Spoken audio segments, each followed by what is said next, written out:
Ma'am report చూడండి. Homocysteine ఎంత raised వచ్చిందో 93 వచ్చింది. దీనివల్ల ఏం రిస్క్ ఉంటుంది? I'm doctor Narmada Katakam from Genesis Hyderabad. Homocysteine blood marker, అది నార్మల్ లెవెల్స్లో ఉంటే బ్లడ్ ఫ్రీగా పోతుంది. Up to 15 is normal. తర్వాత ఎంత ఎక్కువ ఉంటే అంత రిస్క్. ఈ అమ్మాయికి 93.9 ఉంది, అంటే బ్లడ్ చాలా చిక్కగా ఉంటుంది.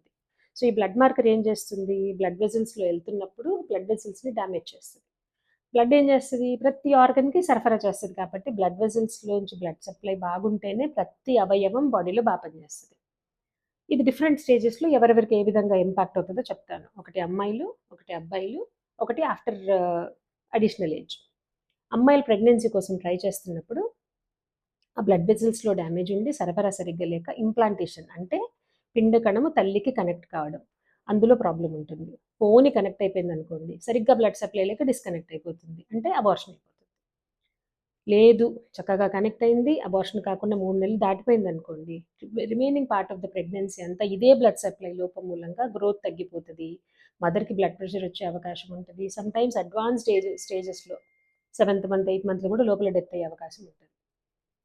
మగవారికి ఏమవుతుంది, బ్లడ్ సప్లై సరిగ్గా లేక బీజాలకి సరిగ్గా బ్లడ్ సప్లై లేకపోతే స్పర్మ్కి డ్యామేజ్ అయ్యేసి ఫర్టిలిటీ ప్రాబ్లమ్స్, తొందరగా ప్రెగ్నెన్సీ రాకుండా వచ్చే అవకాశం ఉంటుంది. ఆడవారు మగవారు ప్రెగ్నెన్సీ ఇదంతా అయిపోయింది. అమ్మాయికి డెలివరీ తర్వాత ఏమైనా ప్రాబ్లం ఉంటుందా?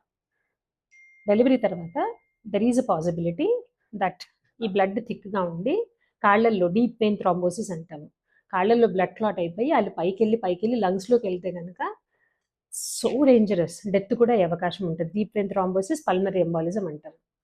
పోనీ స్టేజెస్ అంతా దాటేసారు, అంతా బాగానే ఉంది. అడ్వాన్స్ స్టేజెస్లో ఈ బ్లడ్ వెజల్స్లో డ్యామేజ్ అవుతూ హార్ట్ అటాక్ రిస్క్స్ అన్నీ ఇంక్రీజ్ అవుతాయి.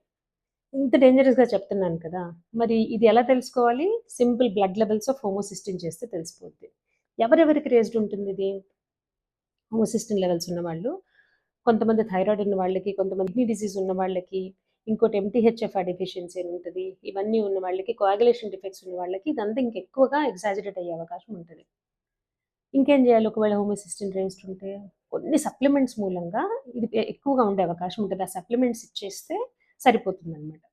సో ఒకవేళ హోమోసిస్టిన్ రేజ్డ్ ఉంటే కనుక తప్పకుండా ఈ బ్లడ్ టెస్ట్‌లన్నీ చేసుకొని ఆ సప్లిమెంట్స్ అన్నీ తీసుకుంటే ఇది తగ్గే అవకాశం ఉంటుంది. ఇది ఎప్పటికి తగ్గిపోతే టోటల్‌గా నార్మల్ అయిపోతదా?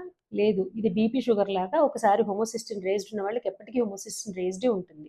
వాళ్ళు చేయగలిగిందల్లా కంట్రోల్‌లో పెట్టుకోవడం. ఫిజిషియన్‌ని గానీ, ఒకవేళ ఫెర్టిలిటీ అయితే ఫెర్టిలిటీ స్పెషలిస్ట్‌ని గానీ చూసి, ఈ మల్టీవిటమిన్ ఏమేం B6, B12 and folic acid levels చూసుకొని, ఇవి రెగ్యులర్‌గా జీవితాంతం సప్లిమెంట్స్ తీసుకుంటానే ఉండాలి.